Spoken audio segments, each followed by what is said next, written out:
नाला, गटर का पानी और संडास का पानी रोड पर आने से सिद्धार्थ कॉलोनी के लोगों का रास्ते में चलना फिरना मुश्किल हुआ।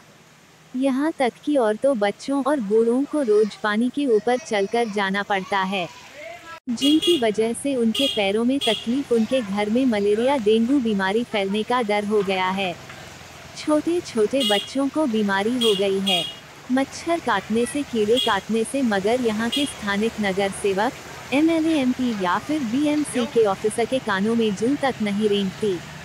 चेंबूर के सिद्धार्थ कॉलोनी के विनोद घाले ने BMC अधिकारी और यहाँ के स्थानिक नगर सेवक से अपील की है कि वह समस्या का जल्द से जल्द समाधान निकाले, वरना वह उनके लिए आंदोलन भी करेंगे।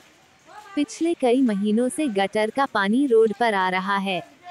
सिद्धार्थ कॉलोनी के लोग हमेशा से तकलीफ में है। पहले उनके बिजली का बिल ज्यादा आने की वजह से वह लोग परेशान थे। विनोद घाले ने अपील की है कि सिद्धार्थ कॉलोनी के बिजली के बिल में जो बढ़ोतरी है उसका समाधान किया जाए और जो रोड पर गटर और नाले का पानी जो रोड पर बहता है उसे बंद किया जाए। BMC के अधिकारियों से भी उन्होंने अपील की है और उन्होंने ये भी कहा है कि अगर गटर और नाले का पानी अगर रोड से नहीं जाता तो यही पानी जमा करके हम BMC के ऑफिस में डाल देंगे और अगर फिर भी नहीं कुछ किया तो इसके लिए हम लोग आंदोलन भी करेंगे।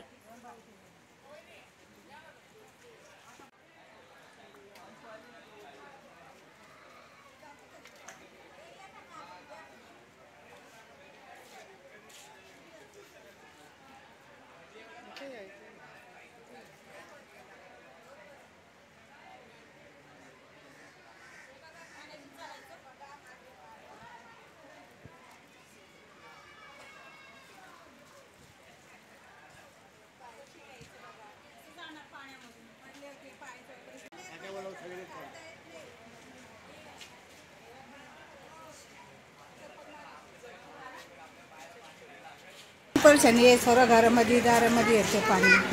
कसं यायचं, कसं जायचं, पाय पहिलं ऑपरेशन झालं। किती दिवस झालं आहे नाला लीक करते? 2-3 महिने। तुम्ही कुठे कंप्लेंट नाही केलं? केले। कुठे कंप्लेंट? BMC मध्ये। मग केली तरी काय करतात? येऊन जातात तरी काही नाही करत, बघून जातात, काही नाही करत। एवढं साठते काय करायचं? कसं पोरांना आणायचं, कसं पोरांना, कसं जायचं, कसं यायचं? बघा पडायला लागले, घसरतात लोक, यायला जायला जागा नाही नीट। हे काय लहान लहान मुलं कसे जाणार? या बाईच्या पायचं ऑपरेशन झालंय, त्या बाईला चालता येत नाही।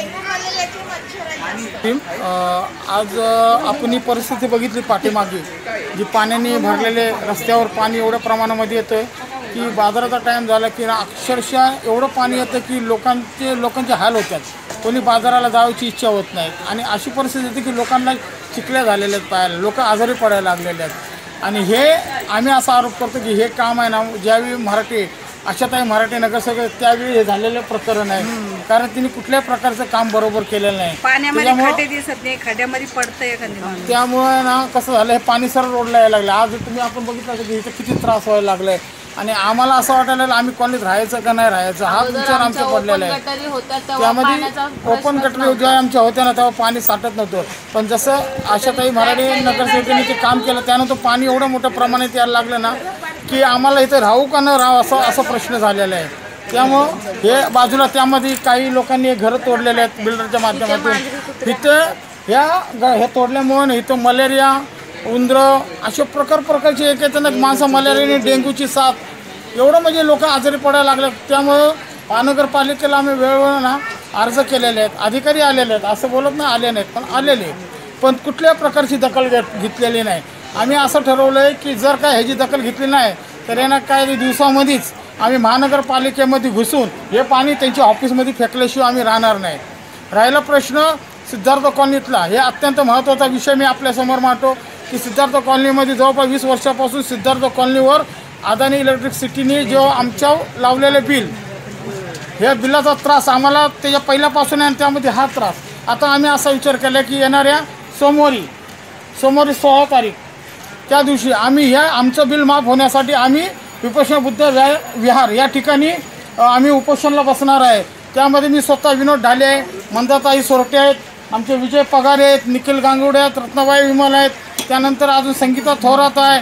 आम्ही लोक अन्नत्याग करणार आहे, उपोषण करणार आहे। कारण का सरकारने इकडे लक्ष द्यावं. आणि आम्ही महत्त्वाचा मुद्दा या राज्याचे उपमुख्यमंत्री माननीय एकनाथजी शिंदे साहेब, आम्ही यांना विनंती करतो, ह्यांच्यावर आम्हाला खास आशा आहे की यांनी या सिद्धार्थ कॉलनीत येऊन आमचा लाईट बिलाचा प्रश्न सोडवावा कायमचा. आम्ही त्यातून आम्हाला सुटका करावी.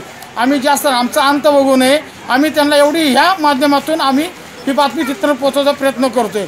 या ठिकाणी आपल्याला सूचना देतो व्हिडिओद्वारे की येणाऱ्या सोमवारी सिद्धार्थ कॉलनीच्या लाईट बिल संदर्भामध्ये उपोषणा बुद्धविहार या ठिकाणी आम्ही आमचं बिल माफ व्हावं याकरता आम्ही सकाळी 10 वाजल्यापासून अन्नत्याग करतोय, म्हणजेच उपोषण सुरुवात करतो. त्या उपोषणाला आमच्यामधनं मी स्वतः विनोद ढाले, विजय पगारे, राजू आडसो आहेत, चंद्रन गाडे आहेत, त्यानंतर आमची रत्नाताई आहे, संगीता थोरात आहे, त्यानंतर आम्ही तुमच्या मंदावहिनी आहेत आमच्या.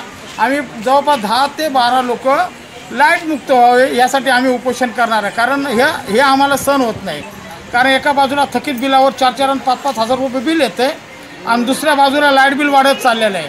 त्यामध्ये आमच्या आया बहिणीवर विजिलंटवाल्यांनी ज्या केसेस टाकलेले 700 केसेस टाकलेले 700 केसेस ते रद्द करावे यासाठी आम्ही उपमुख्यमंत्र्यांना आवाज देतो याद्वारे की आमचं हे सर्व हे माफ करावं एका प्रकारे आणि आम्हाला त्यातून मुक्त करावं.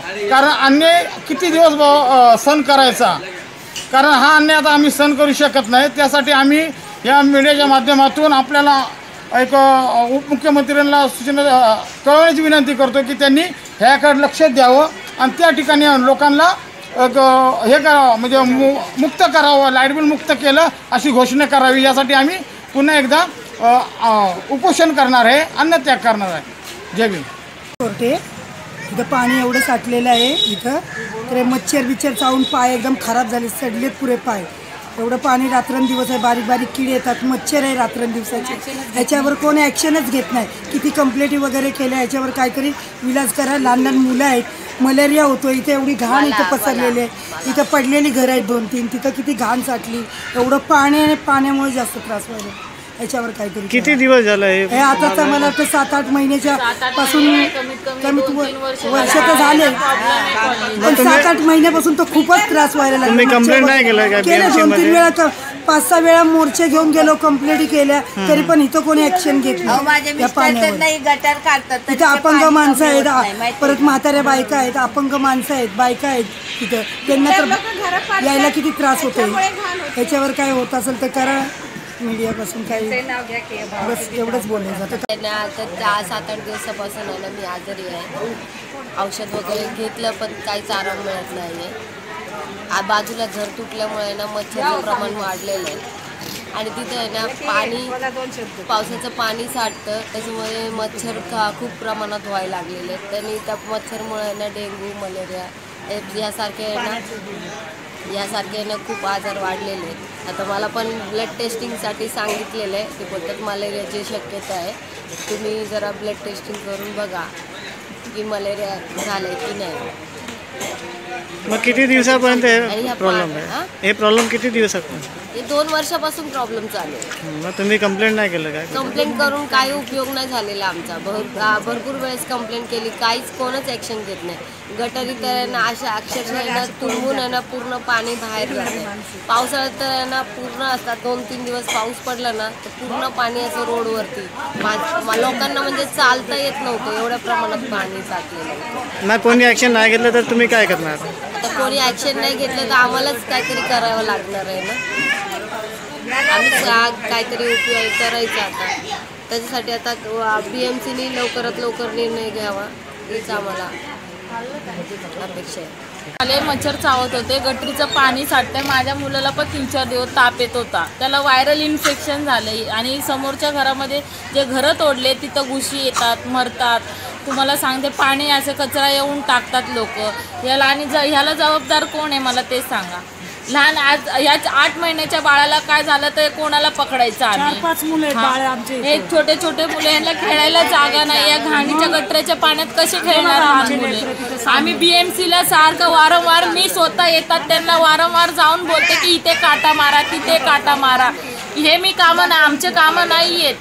इथे ना नगरसेवक फिर बोलतात ना, वापस फिरकत आहे ना कोण. इथं कोण आहेच नाही. सिद्धार्थ कॉलनीला वालीच नाही राहिलेला. या हा त्रास आम्ही कमीत कमी हा 3रं वर्ष की हा त्रास आम्ही सहन करतोय.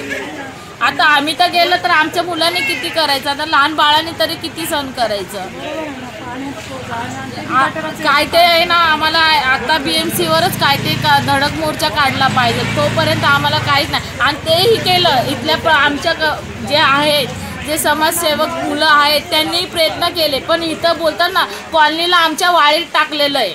कोणच इथं फिरकत नाही. येतात काहीतरी इकडे तिकडे फिरवतात आणि वापस रिटर्न जातात. काय ते तुम्ही आतापर्यंत आमचा जो काही आहे प्रश्न तो त्यांच्यापर्यंत तुम्ही पोहोचा. खूप तुमचे आभार.